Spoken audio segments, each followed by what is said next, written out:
I say it again? Bibimbap? Bibimbap? Bibimbap? Hang on.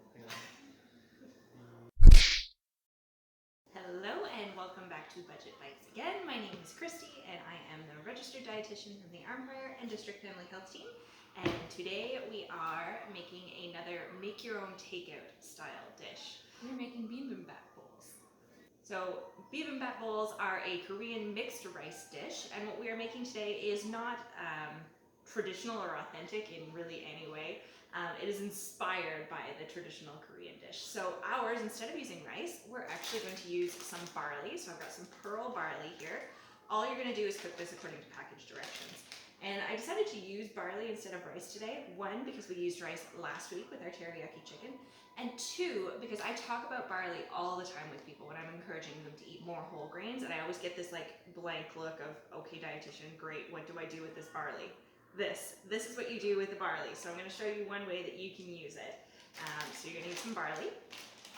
As per usual, you're going to need a variety of vegetables. So I've got a zucchini, some carrots, and some spinach that I'm going to use. But again, you can use pretty much any vegetables you have lying around. You are going to need a little bit of cornstarch, soy sauce, sesame oil, and then this is actually really easy to find anywhere where you can find President's Choice products. This is Memories of Soul sauce, and it's a Korean chili sauce.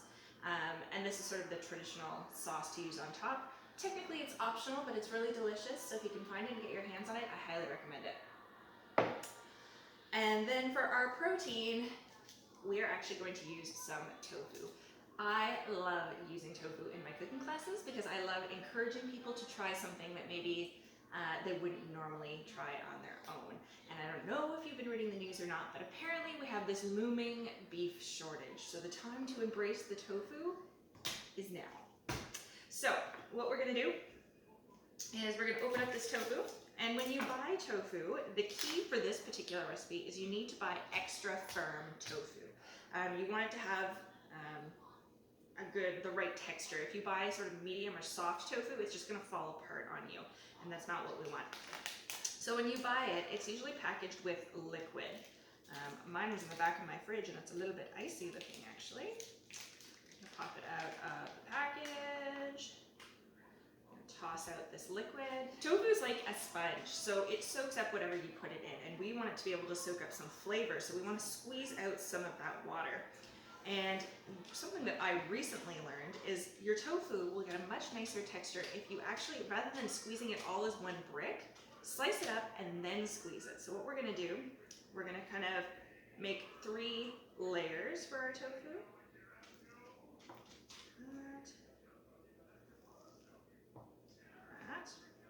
So we've got 3 big slices. We're going to pile it all up. We're going to slice it 3 times lengthwise. That. And then turn it 90 degrees, and we're going to slice 5 or 6 times this way.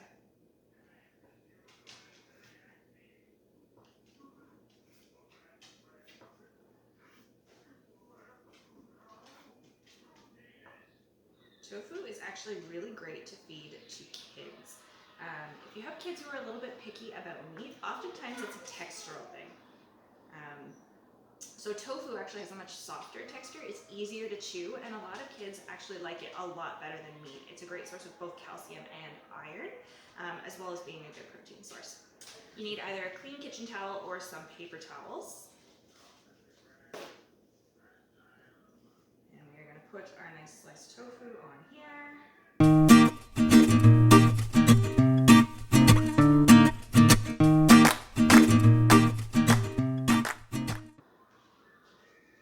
Cover it with another cooking towel or paper towel. Press it down.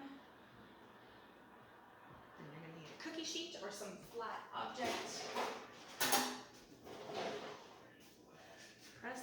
And then you need something good and heavy. Pop it on top like that. And you're going to leave this for at least 10 minutes, ideally half an hour if you can, to really get as much liquid out as possible.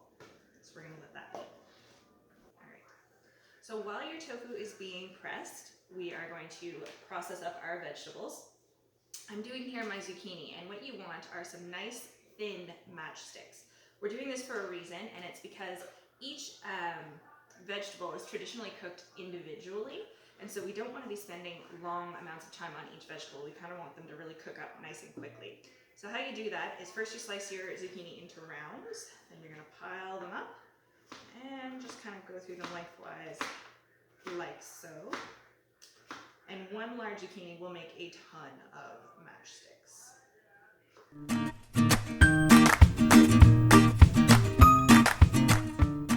Alright, so we're doing exactly the same thing with our carrots as we did with our zucchini, slicing them to sort of on a diagonal into rounds. Then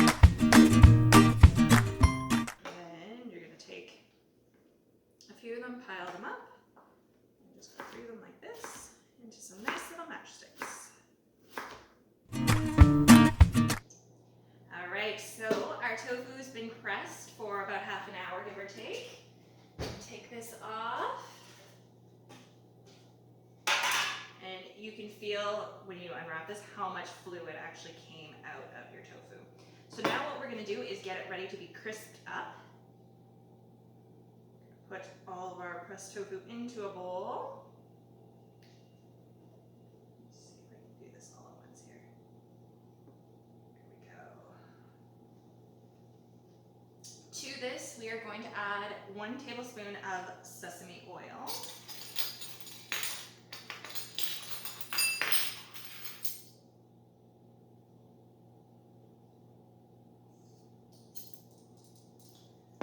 One tablespoon of soy sauce.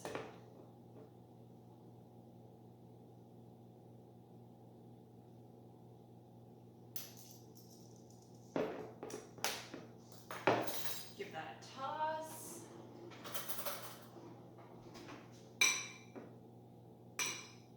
Some of your tofu might fall apart a little bit while you're tossing it. No worries about that. It will still work out just fine.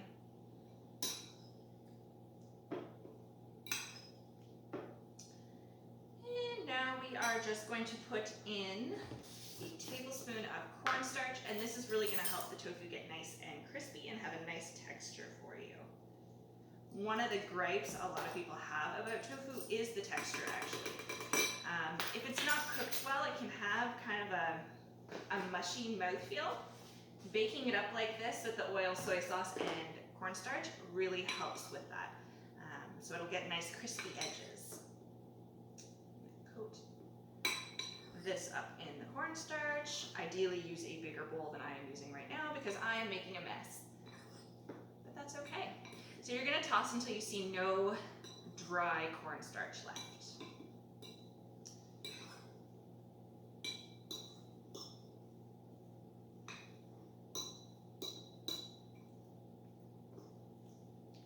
Alright, rescue the escapees. We're going to put this on a baking sheet.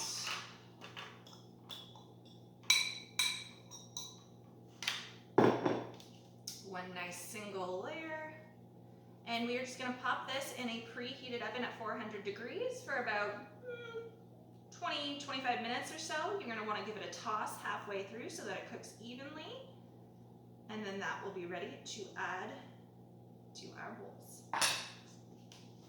Alright, so now my tofu is baking, my barley is cooking. It's time to do our vegetables. So what you're going to do is heat a pan over medium-high heat, and we're going to be using sesame oil and soy sauce, and we're going to cook each of our vegetables individually, which is the traditional way to do one of these bowls.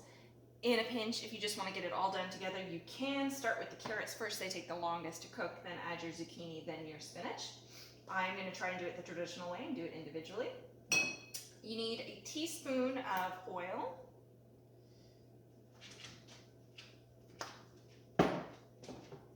heat that through, and when that's warm, we're going to start by adding our matchstick carrots.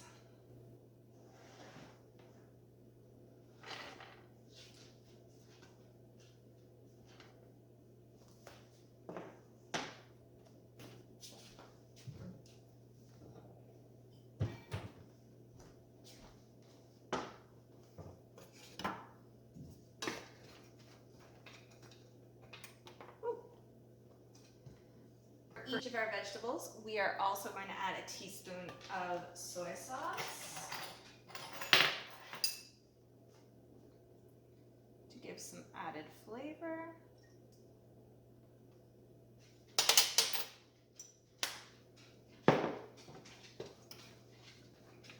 And we are going to cook them just until they soften. We still want them to have a little bit of crunchy texture left.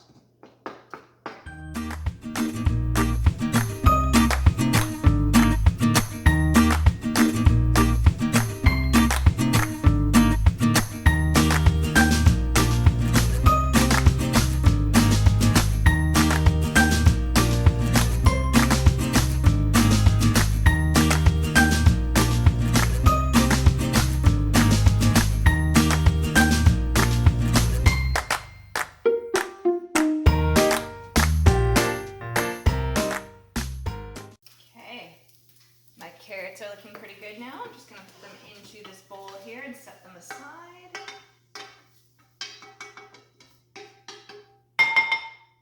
Turn this down just a touch. And we're going to repeat exactly the same thing with the zucchini. So about a teaspoon of sesame oil.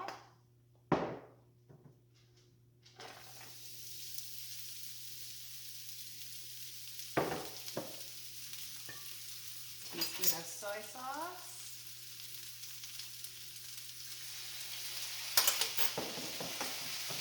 Put them up for a minute or so.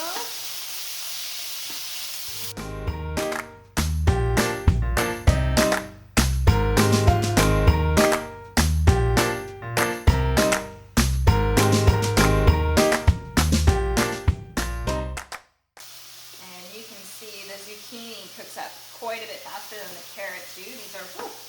These are just about done already. Transfer these out.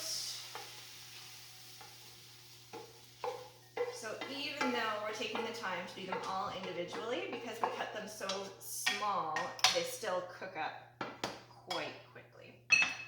And then last but not least, we're going to do the same thing with our spinach.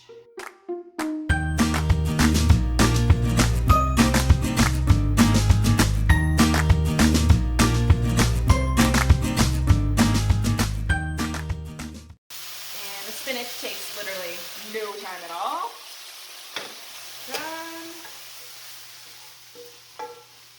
Throw that over here. And then last but not least, completely optional but completely delicious, add 1 last teaspoon of oil. And we are going to fry up some sunny-side eggs here.